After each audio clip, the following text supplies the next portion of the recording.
Hello, hello. Good morning, everyone. So excited for our Instagram Live with Bite Size Parenting. I am so excited about this conversation.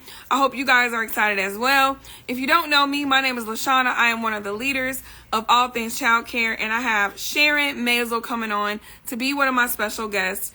We have been having these thought-provoking Instagram Lives where you're able to take bite-sized learning opportunities and apply them to your everyday life. You like how I did that, huh, Sharon? If you're tuning in for the first time, make sure you are liking our page so we can show up in your feed so you can get more resources and more support. And then also, if you are enjoying these Instagram Lives, make sure to let us know in the comments. So have a question, put it in the QA box. That way I can pull it over and we can pop it up here on the screen. Hi, Sharon. How are you? Hi, good. How are you, LaShawna? I am doing great. Thank you for coming on with us today. We are super excited to chat with you. Absolutely. And we'll go ahead and get started. Can you introduce yourself for the audience? Sure. So I am Sharon Maisel. Hi, everybody. I am a parenting and pregnancy expert. I've been doing this for over 25 years. I am a parenting coach. I'm also an author of my new book, Bite Size Parenting, which I know we're going to talk about. And I love how you just did that in the intro. And I was with the What to Expect series and websites for over 20 years until 2020. And I spend a lot of time on Instagram and social media, giving bite-sized parenting tips and strategies to my followers. And I'm so thrilled to be able to talk to you about it today. Awesome. So Sharon, tell us what made you get into the parenting and self-help industry for families? So it's not such a interesting story. I actually am a journalist by trade and profession. I used to work in television way back when, and I was a writer and producer. And when my first child was born, I actually have four, it was really hard to continue to do nightly news, which is what I was doing, and also have a baby. So I turned to writing and editing, and I got involved with the parenting world, and that's where I am today. And I've been doing this for so many years, and I have four of my own children, so it's both professional and personal experience. And because of my background in journalism and research, I really have the tools to be able to take all the information, all the recommendations, to look at all the data, to look at the research, the studies, to speak to the doctors and the professionals, the nutritionists and the physical therapists and the psychologists, and really bring all that information together in a way that's very understandable for moms and dads out there. And that's why I love doing what I'm doing. I love that. So I love the term bite-sized parenting because I think a lot of times as parents and as people, we want to just take it all and do great. And sometimes it can cause us to be perfectionists, which then leads to stress and pressure. So where did you come up with the term bite-sized parenting, and what does that really mean? So you hit it on the nail, actually. What I've learned in my years of working with parents, educating parents, is that in a way parenting has become more difficult these days. It's more overwhelming, it's more stress inducing, and it shouldn't necessarily be that way. We are very blessed because we have so much information at our fingertips. We have the internet, we have blogs, we have social media. And so we are able to get the information that we want or need. But because there's so much information out there, it gets very overwhelming because it's hard to know who to trust. It's hard to separate fact from fiction. Is this someone's opinion? Is this the actual recommendation? And so often when there's so much information, we tend to tune it out because we don't know how to really distill it down to what's important. And so what I found, and in really trying to figure out what today's parents need, what will resonate with today's parents, I realized that because of our social media world, because of the way that we engage with information and learn, we don't have the time to sift through endless blogs online or huge books, or trying to find a post that we saved on social media 3 months ago. And so my Instagram style is one of infographics, and I saw that it was really resonating with with moms and dads and parents to be and grandparents, I guess. And that's what I did in my book, Bite Size Parenting. And I actually call it like a choose your own adventure, because I know that there's different types of learners, right? Some of us are very visual learners. Some of us like to read words. Some of us like to listen. And so I give something for everybody. So every topic in my book, and it's organized by months. So it's very easy to digest. I This is love really that. a digestible book, but every topic has both easy, quick bites in a visual format, and then what I call a closer look, which goes into more detail, more nuance, more information. So let's just say, you're dealing with a baby who's crying and you don't know what to do, and you need the information right now. You can find it in a very bite-sized format, a very digestible format, by finding those strategies very quickly in my overview. And then maybe when the baby stops crying, maybe when the baby is napping, then you could read the closer look sections for that deeper dive. And so that's where I really was working on this notion of bite size, of digestibility, of getting the information you need without feeling overwhelmed, without feeling, oh my gosh, there's so much for me to learn in one sitting. How am I going to do it? I really want parents to be able to get the information they need in the way that they can understand it, so that then they could feel empowered as a parent and more confident. I love that. I really love how you separated within months as well, because just that right there helps a parent or a caregiver to kind of not compartmentalize, but kind of separate things in chunks, and then you can kind of dissect from there. I love that. And if anyone has any questions for myself or Sharon, make sure to put it in the QA box. And now what I want to kind of ask you, Sharon, is what are the typical challenges that you are able to help parents and caregivers overcome? So what I do both in my life as a parenting coach and also with my book, Bite Size Parenting, and of course on social media, is I really help or meet parents where they are. We're all trying to do our best. And there are so many things, especially in that first year, that we as parents are trying to figure out, to navigate. And there's one challenge after another. There's wonderful moments as well. But what I do in the book is I really try to focus on what I call the big three, the secondary two, and the relegated one. So the big three is the three big topics that parents are consumed with most of all in that first year. Feeding, right? We all worry about feeding our baby. Are they getting enough? Are they eating well? That sort of thing. Sleeping. Why is my baby not sleeping? How do I get my baby to sleep? And then diaper contents, or pooping, right? Is my baby pooping too much? Is my baby not pooping enough? What the heck is this color in the diaper?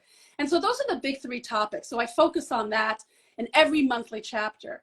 But then I also focus on the secondary two, which are things that we worry about or have questions about or want to know more about when we're not thinking about those big three. Mm-hmm. And that's things like playing and learning, and also milestones. And so that every month has sections on how to stimulate your baby, how to, what milestones we can help our babies in developing, and that sort of thing. And then the last thing is what I call the relegated one, and that's the parents. A lot of parenting books and information really speaks only about the child, about the baby, and it tends to forget about the parents, who are also learning how to be parents for the first time. And so every month has a section dedicated for the parents, the challenges that parents are going through, and with, of course, strategies in that same format, quick strategies, and then more detailed information about how to handle those challenges. What happens if you're getting unsolicited advice, how to ask for help, how to maintain your relationship with your partner, how to maintain adult relationships with friends, myths that come around with parenting, how to find yourself again, that sort of thing. So this book is very, very comprehensive. It really covers everything that parents need to know in that first year without it being overwhelming. Yeah, I was just thinking that it sounds like a holistic approach that is comprehensive. It's not just about parenting. It's about you as a person, you as a person navigating this thing called life. I really love the piece about asking for help, because I think that's one of the biggest struggles people have, is asking for help. And what I learned is that asking for help is actually a strength. It's not a weakness, because when you're able to be vulnerable and transparent and put your heart out there, that's showing strength, not weakness. You're 100% right. You know, we think that we can do this ourselves, that we got this, and we do, right? We have the strength. We are stronger than even we believe ourselves to be. But also, also asking for help, you're right, is not a sign of weakness. It's a sign of saying, I need the village to help me with this, because that is how we parent. It is not me in a vacuum. It's me learning from other people. It's me learning from family members, from friends. It's me acknowledging that I need a break. It's me saying, you know what, I may not know everything, and I'd like to hear other people's opinions or thoughts, and I'd like to learn about the facts. Asking for help is not something to be ashamed of, and if we can acknowledge that parenting is really a learning curve, right? Yes. We're not born knowing how to be a parent, and we learn every day, and we learn through the help of other people. That's really good. I think I'm gonna have to expound on that later on. Parenting is a learning curve. And I always say that parenting doesn't have a rule book or a roadmap, because it doesn't. And a lot of times we take what we've learned from our own parents or what we've seen, and we try to repeat it. And I mean, in this new world, 2023, and so much innovation and technology and different things, you can make parenting your own without feeling shameful, and with resources and support, especially with what you have with bite-sized parenting and the work that you do. I just see that the sky's the limit. Yeah, absolutely. There's, you know, there's so much to learn, and there's also so much that we as parents can feel confident about, and that's really what my goal is so that parents feel empowered.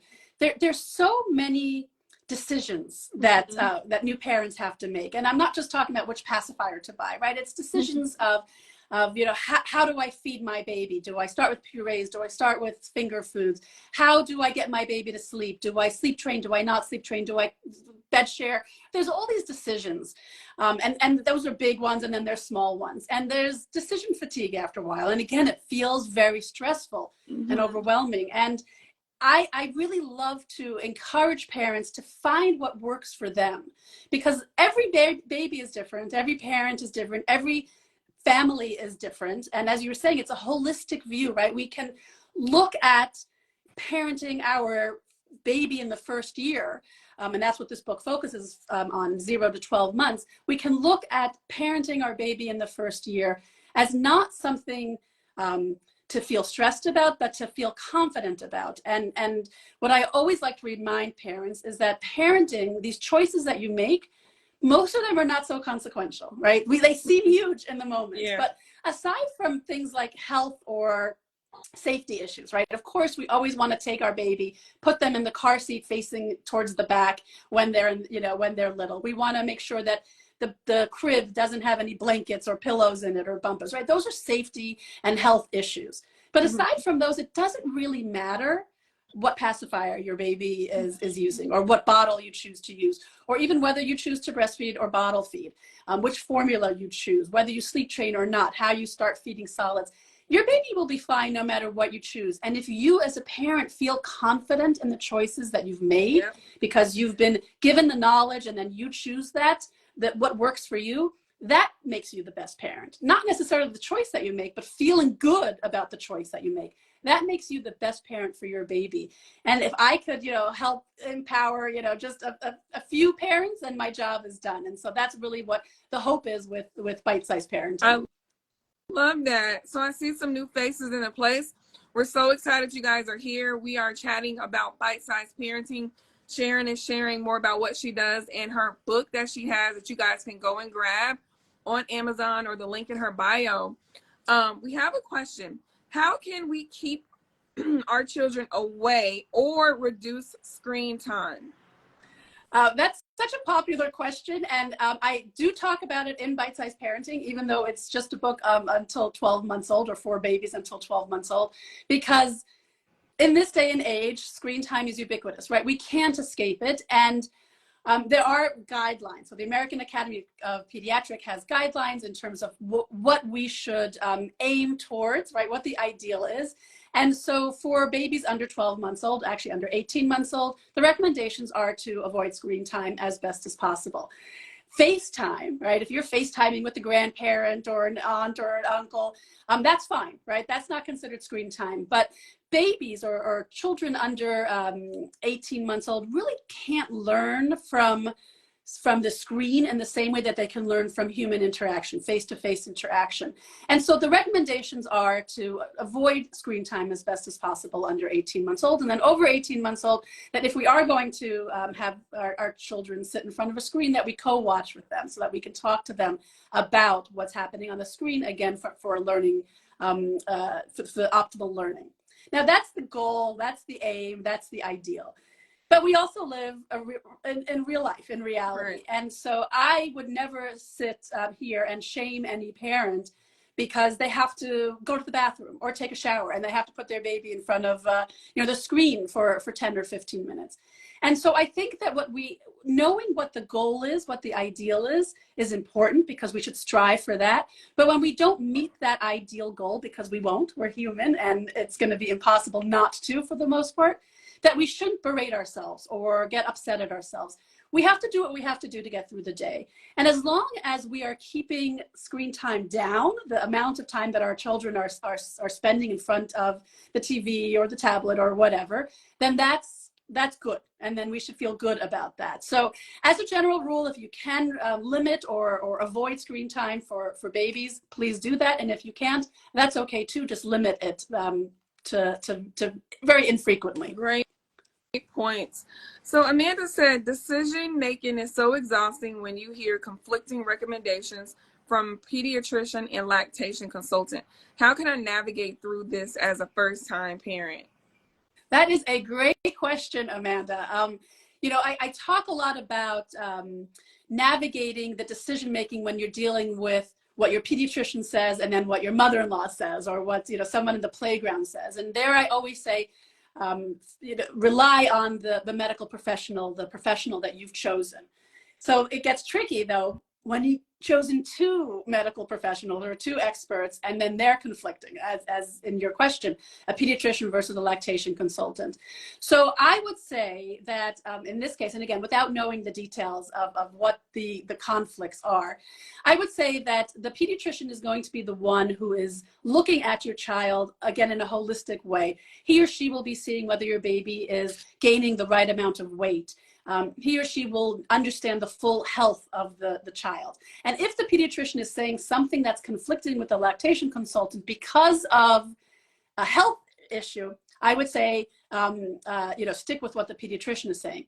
Now, if we're talking just about a breastfeeding style or type of advice that the lactation consultant is giving versus the pediatrician, and it's not a health issue, then I would say, okay, maybe we should give a little more credence to the lactation consultant because he or she is an expert in this field, and pediatricians are dealing with so many other things, are not always up to date or attuned to what the breastfeeding issue is. If there's a way that we can reconcile both of their opinions, though, that would really be the ideal and so we can talk, right? I would say talk to the lactation consultant and say, this is what the doctor says, and talk to the doctor and say, this is what the lactation consultant says. How do we align to make sure that we're, again, figuring out what is best for me as the parent and my child to make sure that in the end of the day, I, as the parent, feel good about listening to the advice and doing what was working for my child. I love that. And I would also add, go with your gut, because like she said, when you're confident about the decisions that you're making and you're feeling good, you won't go wrong. I think the problem arises when we're uncertain and we start to overthink and be in our head, and then we start to second guess, and that makes you uneasy, right? So 100%. Yeah. I don't know if you know this, but I have a mental health background. So, and I've been a therapist for 20 years, and I know how it is I always say feelings versus facts, right? The fact is your child is safe. Your child is well, and everybody wants to do great, but try not to pressure yourself, because then we create clouds of dust and we stress ourselves out.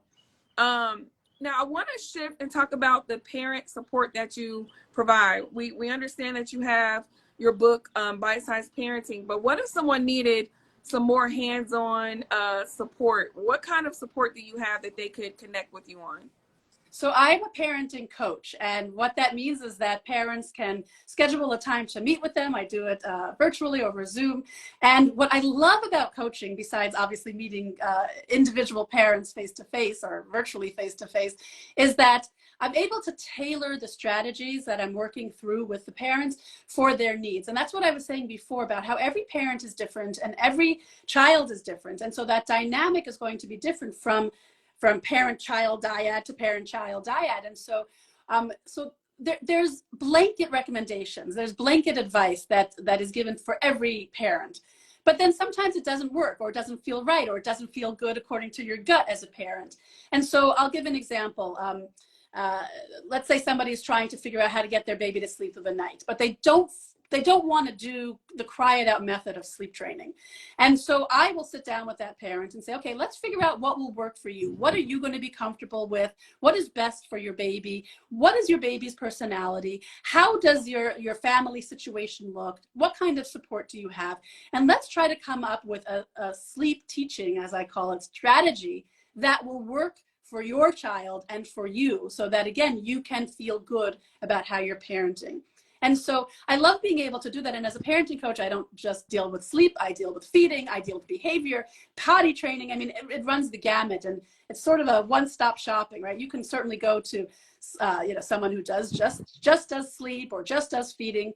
I cover it all. And so I really love creating those connections with parents and helping them, hand-holding them in a way, giving them the real one-on-one advice and strategies so that then they can go on and do what works for them because we've tailored it for them. I love that. Our community at All Things Childcare, they're very, very passionate about baby sleep, now that you mentioned it. And we all know that at the end of the day, parents have to get sleep in order to function and be fully present and be sound in their day-to-day livings. What tips do you have for parents who struggle with baby sleep, meaning they're not sure on how to navigate it, and by them being unsure, they lose sleep, and then they're shaming themselves because they don't feel like they have their baby sleep under wraps? What kind of support or feedback could you give that parent right now? So sleep is a huge thing. And as I said, it's one of the top 3 topics that I cover in Bite-Sized Parenting. Every month has at least one topic on sleep. And of course, the sleep, the getting your baby or helping your baby learn how to sleep through the night is probably one of my longest topics in the book, because it is such a big topic, right? And the reason, as you mentioned, is because parents are desperate for the sleep. We do not function well if we do not sleep. And so I think that, as I was saying a little bit earlier, it's so important to figure out what works for you. We know that we as parents need to have sleep. We also know, and you could look at the data, how important sleep is for babies. And so I have a lot of strategies here for establishing a good foundation of healthy sleep for a baby, even starting in the first couple of months. And then, of course, I offer lots of different strategies in the book and also in my coaching for specific ways to help your baby sleep through the night or nap well.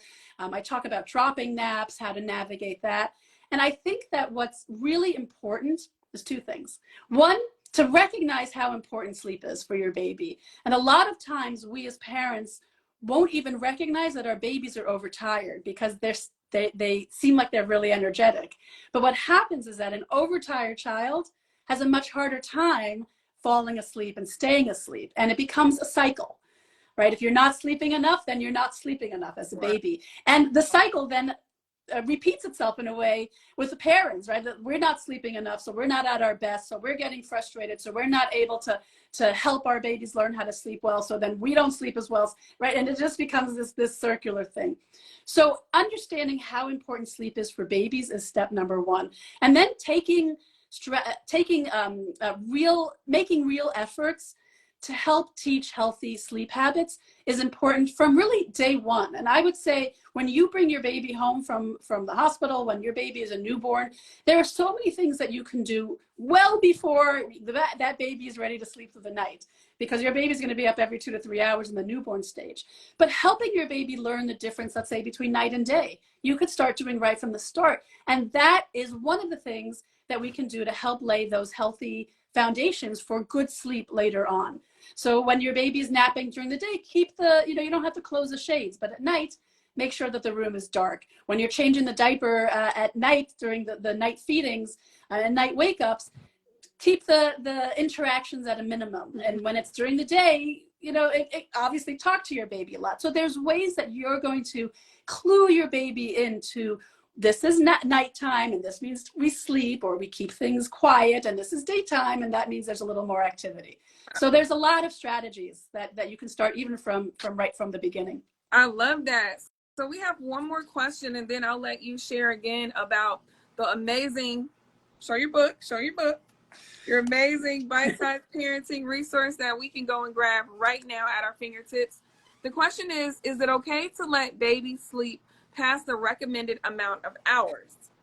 That's a great question. I like I was saying before, sleep begets sleep. And so the more your baby sleeps, the more your baby will sleep and the better your baby will sleep. Mm-hmm. So we don't want to wake babies up, except right from a nap or even from nighttime, except when they are in the newborn stage. So the first 6 to 8 weeks, your baby has to be eating every 2 to 4 hours. So if your baby is sleeping past the next feeding time in the newborn stage, then yes, wake your baby up. After that, after let's say 8 weeks, you do not need to wake your baby up. Let your baby sleep as long as he or she needs to or wants to, because that means that your baby needs that sleep. If your baby is sleeping for longer than a 4-hour nap during the day, then at 4 hours, you can wake your baby up. But most babies are not going to sleep 4-hour naps. But if your baby is taking a 2-hour nap, all power to you. If your baby's taking a 2-hour, 15-minute nap, that's great too.